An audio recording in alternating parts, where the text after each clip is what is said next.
नमस्ते साथियों, कैसे हैं आप लोग। आशा करता हूं कि आप लोग ठीक तरह से होंगे और अपना अध्ययन ठीक तरह से कर रहे होंगे। भारतीय राज्य व्यवस्था का यह 49वां व्याख्यान है और इसके अंतर्गत हम गवर्नर की शक्तियों के बारे में अध्ययन करेंगे। हमने अपने पिछले व्याख्यानों में समझा कि जो केंद्र में सबसे बड़ा अधिकारी होता है, सर्वोच्च अधिकारी होता है, वह होता है राष्ट्रपति। और राज्य के लेवल पर भी हमने इसी प्रकार की बात गवर्नर के परिप्रेक्ष्य में की। गवर्नर किसी राज्य का, जैसे कि स्टेट होते हैं, एमपी है, यूपी है, इसी प्रकार के राज्यों को मिलाकर जो हमारा संघ बना हुआ है जिसे हम देश कहते हैं, तो यहाँ पर हम किसी राज्य की बात कर रहे हैं। तो राज्य का सर्वोच्च अधिकारी किसको माना जाता है? गवर्नर को माना जाता है। गवर्नर से संबंधित प्रावधानों के बारे में हमने अपने पिछले व्याख्यान में अध्ययन किया। आज के व्याख्यान में हम गवर्नर की शक्तियों के बारे में अध्ययन करेंगे और समझने का प्रयास करेंगे कि राज्य में किस किस प्रकार के कार्य गवर्नर द्वारा किए जाते हैं। आइए प्रारंभ करते हैं आज का व्याख्यान और समझने का प्रयास करते हैं गवर्नर की शक्तियों के बारे में। गवर्नर के पास हम देखें तो जिस प्रकार की हमने राष्ट्रपति के परिप्रेक्ष्य में देखी थी कि 4 प्रकार की शक्तियां जो कि राष्ट्रपति के समक्ष होती हैं, और अन्य शक्तियों के बारे में भी समझने का प्रयास किया था। तो इसी प्रकार हम यहाँ पर देख सकते हैं कि 4 प्रकार की जो शक्तियाँ होती हैं वह गवर्नर के पास होती है, जिसमें हम देख सकते हैं कि सबसे पहले कार्यकारी शक्तियाँ जो संवैधानिक या प्रशासनिक रूप से यहाँ पर कार्य किए जाते हैं। तो कार्यकारी राज्य का जो सबसे बड़ा कार्यकारी अधिकारी होता है कौन होता है? गवर्नर होता है। तो गवर्नर के पास इससे संबंधित कार्यकारी शक्तियाँ होती हैं। अब हम विधायी शक्तियों की देखें तो कानून बनाने से रिलेटिव जो भी यहाँ पर बिल जाते हैं, बिलों को फिर बिल जाते हैं उनको फिर पास किया जाता है। इसके बाद विधान परिषद होती है तो वहाँ पर जाकर पास किया जाता है। इसके बाद गवर्नर के साइन होते हैं। तो इस प्रकार हम देख सकते हैं कि विधायी शक्तियाँ भी इसके पास होती हैं। वित्तीय शक्तियों की बात करें तो कुछ फाइनेंस रिलेटिव भी शक्तियाँ इसके पास होती हैं, तो इनको भी हम समझने का प्रयास करेंगे। इसके अलावा हम न्यायिक शक्तियों की बात करें, जैसे कि क्षमादान की शक्ति है, और राज्य के जो हाई कोर्ट के जो न्यायाधीश होते हैं उनकी नियुक्ति से संबंधित भी इनके पास अधिकार होते हैं। तो 4 प्रकार की शक्तियों के बारे में हमने यहाँ पर समझा कि कार्यकारी शक्तियाँ, विधायी शक्तियाँ, वित्तीय शक्तियाँ व न्यायिक शक्तियाँ किसके पास होती हैं? हमारे गवर्नर के पास होती हैं। आइए आगे देखते हैं। हम देख सकते हैं कि इनके इस परिप्रेक्ष्य में जो बात होती है, राज्य का कोई भी कार्य गवर्नर के नाम पर किया जाता है। जिस प्रकार हमने राष्ट्रपति के संबंध में समझा था कि राष्ट्र का यानी देश का कोई भी कार्य किसके नाम पर किया जाता है? राष्ट्रपति के नाम पर किया जाता है। और विदेशों में जैसे ही प्रधानमंत्री जी द्वारा जो यात्राएं की जाती हैं वह किसके रिप्रेजेंट करते हैं? वह राष्ट्रपति के प्रतिनिधि के तौर पर होते हैं। तो उसी प्रकार का कार्य राज्य में राज्यपाल द्वारा या गवर्नर द्वारा किया जाता है। तो जितने भी जो राज्य के कार्य होते हैं, जो भी संवैधानिक कार्य होते हैं, जो कि संवैधानिक रूप से प्रमाणित होते हैं, वह कार्य किसके नाम पर किए जाते हैं? राज्यपाल के नाम पर किए जाते हैं। और जैसे ही जो हमारा सीएम होता है, जो मुख्यमंत्री होता है, वह गवर्न करता है तो किसको रिप्रेजेंट करता है? अपने राज्यपाल को रिप्रेजेंट करता है। तो अब हम इसके आगे थोड़ा सा समझने का प्रयास करेंगे कि इनकी जो कि यहाँ के जो राज्य के एडवोकेट जनरल होते हैं, इनकी नियुक्ति भी किसके द्वारा की जाती है? इनकी नियुक्ति राज्यपाल के द्वारा की जाती है। और इसके अलावा हम और संवैधानिक पद देखें, जैसे कि हम देख सकते हैं स्टेट पीसीएस यानी राज्य लोक सेवा परीक्षा के जो अधिकारी होते हैं उनकी नियुक्ति भी किसके द्वारा की जाती है? वह की जाती है अपने राज्यपाल के द्वारा। आगे देखें, गवर्नर को विश्वविद्यालय का चांसलर भी कहा जाता है।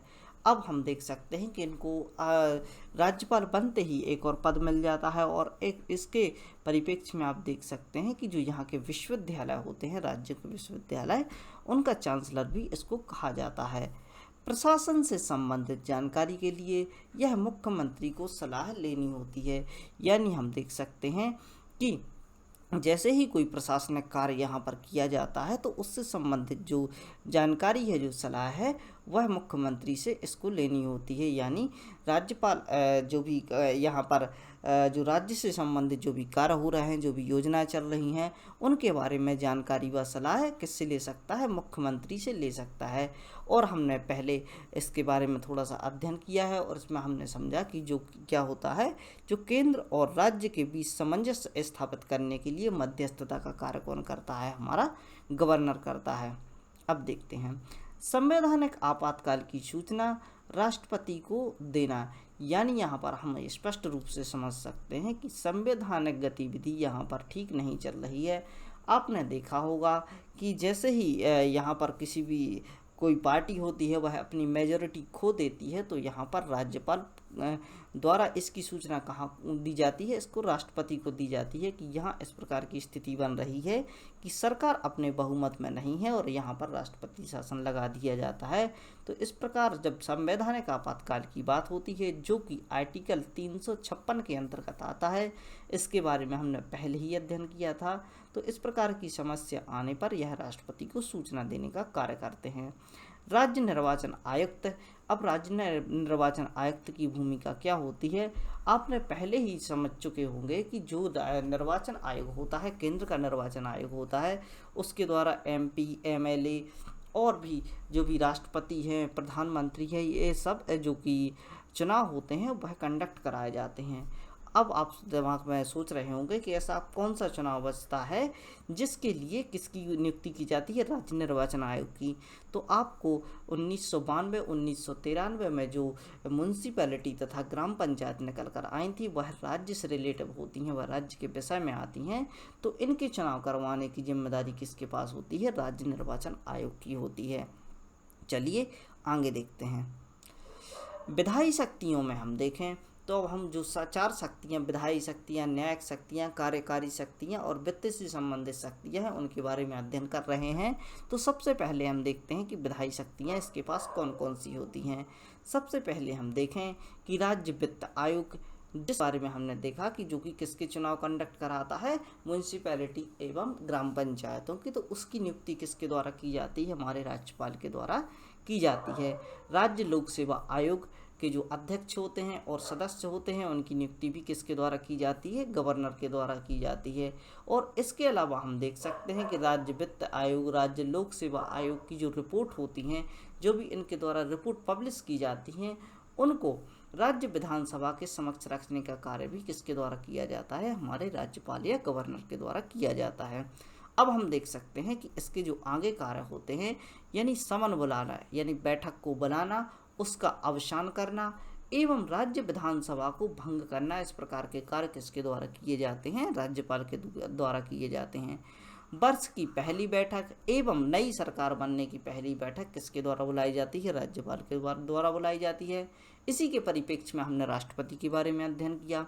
अवसान यानी सभा को समाप्त करना, और इसके अलावा हम देख सकते हैं राज्य विधानसभा को भंग करना, जैसे ही सरकार अपनी मेजॉरिटी खो देती है या उनका कार्यकाल पूर्ण हो जाता है तो सभा को भंग करने की बात जो की जाती है वह राज्यपाल के द्वारा की जाती है। अब हम देख सकते हैं नई विधानसभा को बुलाना व वर्ष के पहले सेशन को बुलाना, यानी जब नई विधानसभा आती है तो क्या करते हैं, यहाँ पर इसकी बैठक को कौन बुलाता है, राज्यपाल के द्वारा बुलाया जाता है, तथा इसकी जो सभा होती है और वर्ष की पहली बैठक भी इन्हीं के द्वारा बुलाई जाती है।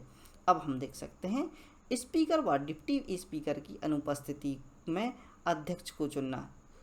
यदि स्पीकर उपस्थित नहीं है तो इसके बाद इसका कार्य कौन करता है, डिप्टी स्पीकर करता है। यदि डिप्टी स्पीकर भी यहाँ पर अनुपस्थित होता है तो अध्यक्ष को चुनना, यानी यहाँ पर जो स्पीकर का कार्य करे ऐसे सदस्य को चुनने का कार्य भी किसके द्वारा किया जाता है, हमारे गवर्नर के द्वारा किया जाता है। 1/6 नामक सदस्यों की नियुक्ति करना व एंग्लो इंडियन की नियुक्ति करना भी किसके हाथ में होता है, राज्यपाल के हाथ में होता है। आपने देखा कि जो राज्यसभा एवं लोकसभा में कुछ सदस्य नामित किए जाते थे, हालांकि एक बात आपको याद रखनी है कि वर्तमान में जो एंग्लो इंडियन का जो फंडा था नामित करना होता था, और एंग्लो इंडियन क्या होते थे यह भी प्रश्न बन सकता है, चूँकि यह वर्तमान में हटा दिया गया है। अब एंग्लो इंडियन की भर्ती यहाँ पर नहीं होती है।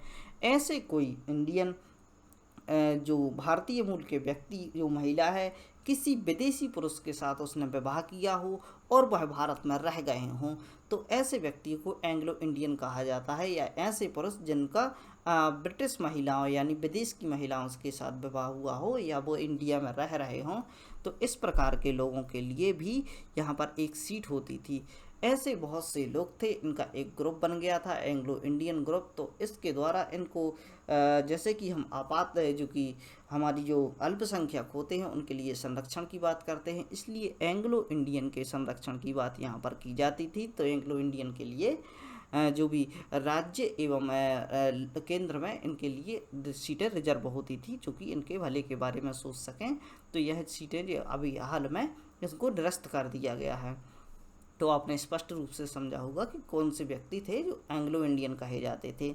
अध्यादेश जारी करना व किसी भी समय समाप्त करना, यानी यहाँ पर हम देख सकते हैं कि जब सरकार मेजॉरिटी में नहीं होती या अपने अवकाश पर होती है, तब उस समय राज्यपाल द्वारा अध्यादेश लाया जाता है। जिस प्रकार 1, 2, 3 यानी 123 आर्टिकल के तहत राष्ट्रपति द्वारा अध्यादेश लाए जाने की पावर थी, तो उसी प्रकार राज्य के इस परिप्रेक्ष्य में राज्यपाल को भी इसी प्रकार की शक्ति है कि वह अपने आप से एक बिल लाकर पेश कर सकता है। आगे देखते हैं। राज्य चुनाव आयुक्त की सलाह लेकर सदस्यों की नियुक्ति, यानी राज्य चुनाव आयुक्त होता है उसकी सलाह लेकर किसकी, जो भी यहाँ के सदस्य होते हैं उनकी नियुक्ति करने का कार्य भी राज्यपाल के द्वारा किया जाता है। आगे देखते हैं।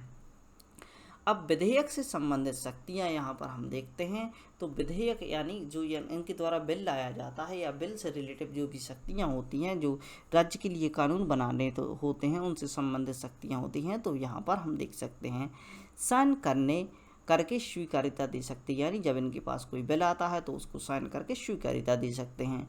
विधेयक को रोक सकते हैं, यानी अपने पास होल्ड करके रख सकते हैं। अब हम देख सकते हैं कि वित्त विधेयक यानी मनी बिल से रिलेटिव यदि कोई मामला है तो वो इनको पास करना ही होता है।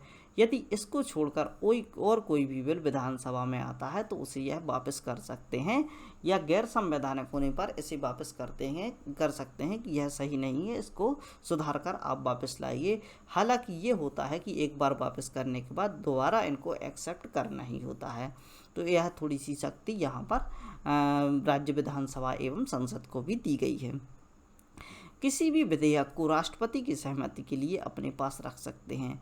इसके अलावा यह भी शक्ति होती है कि कोई भी विधेयक आता है, यदि वह उनको लगता है कि इसके लिए राष्ट्रपति के साथ कंसल्ट करना चाहिए।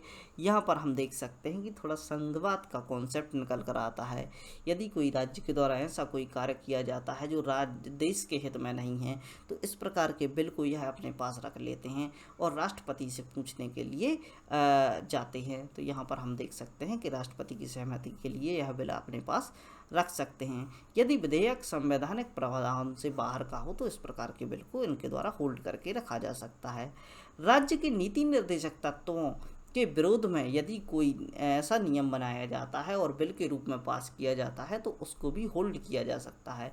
यहाँ पर हम होल्ड करने के रीजन देख सकते हैं। कोई गैर संवैधानिक हो तो उसको भी होल्ड कर लिया जाता है। राज्य के नीति निर्देशक तत्वों में हमने समझा कि राज्य के ऐसे लोग होते हैं, इनको राज्य की एक जिम्मेदारी होती है कि उनको रोजगार मुहैया कराया जाए, उनके लिए रोटी कपड़ा मकान की व्यवस्थाएं की जाएं। यदि इस प्रकार का कोई बिल आता है कि वो इस प्रकार की ज़रूरतों को फुलफिल नहीं करता, पूरा नहीं करता, राज्य के थोड़े से विरोध में जाता है, ऐसे मैन्युफैक्चरिंग कार्य किए जाते हैं जो उद्योगपतियों के विकास के लिए हों या आम जनता के हित में नहीं हो, तो इस प्रकार के कार्यों के लिए क्या होता है कि जो बिल होते हैं उनको होल्ड कर लिया जाता है तथा राष्ट्रपति की सहमति के लिए इनको रोक लिया जाता है। राष्ट्र हित से बाहर का कोई कार्य, यानी ऐसा कोई कार्य जो राष्ट्र हित में नहीं है, यदि वह किसी राज्य द्वारा किया जाता है तो ऐसे बिल को भी इनके द्वारा होल्ड किया जा सकता है। अब हम देखते हैं कि अनुच्छेद 31 जो संपत्ति का अधिकार है, इसके हनन से रिलेटिव कोई भी बिल आता है तो उसको भी रोक लिया जाता है। यानी हमने देखा कि पहले जो हमारा संपत्ति का अधिकार हुआ करता था वह मौलिक अधिकारों की श्रेणी में आता था, और इसके अलावा हम देख सकते हैं कि संपत्ति के जो अधिकार है इससे रिलेटिव भी जो सरकार होती है उसको संज्ञान में लेती है। तो इस प्रकार का मामला यदि बिल के संबंध में राज्य के पास आता है तो उसको होल्ड कर राष्ट्रपति के कंसल्ट के लिए उसे रख लिया जाता है। आइए देखते हैं वित्तीय शक्तियों के बारे में। जो उनकी वित्तीय शक्तियाँ होती हैं यह बहुत ही प्रमुख होती हैं। वित्त वार्षिक लेखा यानी जो राज्य का बजट होता है वह भी इनके द्वारा पेश किया जाता है, इनकी प्रेजेंस में ही पेश किया जाता है। वित्त विधेयक यानी जो मनी बिल होता है, मनी बिल से रिलेटिव भी पास करने की इनको शक्तियाँ होती हैं, इनके पास जाता है। कंटेंजेंसी फंड, जो कि हम देख सकते हैं कि जिस प्रकार केंद्र के पास कंटेंजेंसी फंड हुआ करता था, इसे इमरजेंसी फंड या इमरजेंसी भत्ता भी कहा जाता था। जो एक किसी भी राज्य में किसी भी प्रकार की आपदा आती है, समस्याएं आती हैं, तो इसके लिए एक धन इकट्ठा करके रखा जाता है, जिसे कंटेंजेंसी फंड या आपातकालीन फंड कहा जाता है। तो यह भी इनके पास होता है, जब यह चाहें किसी भी क्षेत्र के लिए जारी कर सकते हैं, यदि वहाँ पर किसी भी संकट की संभावना है। वित्त आयोग, जो कि अनुच्छेद 243 में पंचायत एवं शहरी निकाय की बात करता है, तो हम यहाँ पर देख सकते हैं कि पंचायतों एवं नगर निकायों के लिए किस प्रकार से इनके लिए फंड आवंटित करना है, किस प्रकार से इनको पैसे आवंटित करना है, तो यह सब भी इनका रेगुलेशन किसके पास होता है, हमारे राज्यपाल के पास होता है। आइए देखते हैं इनकी न्यायिक शक्तियों के बारे में। तो न्यायिक शक्तियों में हमने सबसे पहले जो कि अध्ययन किया था, राष्ट्रपति के परिप्रेक्ष्य में समाधान की जो शक्ति होती है वह राज्यपाल के पास होती है। लेकिन राज्यपाल को यह शक्ति नहीं होती है कि वह राष्ट्रपति के अनुसार किसी भी व्यक्ति की फांसी को माफ़ कर सके, यानी मृत्यु दंड को माफ़ करने की पावर्स राज्यपाल के पास नहीं होती। तो इस प्रकार की बातों को आपको याद रखना है। सज़ा को यह रोक सकते हैं, सज़ा को कम करवा सकते हैं, सज़ा को कम कराने के लिए सिफारिश कर सकते हैं। तो यहाँ से यह सब कार्य इनके द्वारा किए जा सकते हैं। पूरी तरह से भी समाप्त कर सकते हैं, सज़ा को थोड़ा सा रोक भी सकते हैं। यदि किसी व्यक्ति को फांसी हो रही है या किसी भी कठोर दंड से प्रताड़ित किया जा रहा है, तो उसको रोक सकते हैं, सज़ा को कम भी करवा सकते हैं। यह सब कार्य इनके द्वारा किए जा सकते हैं। जिला न्यायाधीश की नियुक्ति, जो जिला के न्यायाधीश होते हैं, जिले स्तर के न्यायाधीश होते हैं, उनकी नियुक्ति भी किसके द्वारा की जाती है, न्यायिक जो कि राज्यपाल के द्वारा की जाती है। राज्य उच्च न्यायालय के न्यायाधीश की नियुक्ति राष्ट्रपति द्वारा गवर्नर की सलाह पर की जाती है। राज्य का जो उच्च न्यायालय होता है, यानी यहाँ का जो हाई कोर्ट होता है, यदि इसमें जो न्यायाधीश की नियुक्ति होती है, तो इसके लिए राष्ट्रपति किसके साथ कंसल्ट करता है, वहाँ के गवर्नर के साथ कंसल्ट करता है कि यहाँ के जो राज्य है, इस राज्य के जो हाई कोर्ट है, यहाँ पर कौन सा जज होना चाहिए इसके लिए, और इसके द्वारा जो रिकमेंडेशन दी जाती है उन पर सलाह कौन करते हैं, राज्यपाल एवं राष्ट्रपति मिलकर करते हैं। न्यायिक सेवा में जो भी अधिकारी होते हैं, उनकी नियुक्ति भी इन्हीं के द्वारा की जाती है। न्यायालय व राज्य लोक सेवा आयोग को साथ लेकर